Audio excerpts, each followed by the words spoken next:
Ayan bro and sis, good morning.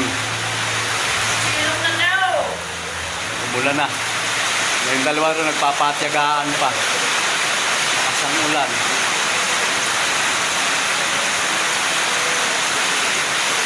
Sa hangin dito, inabot kami ng ulan. Nandito kami sa banlat ng baboy.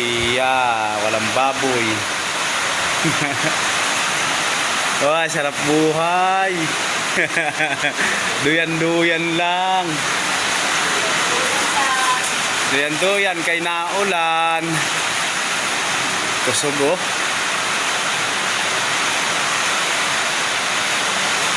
Lakas. Yung dalawa doon na inaking ko parang ayaw sa milong.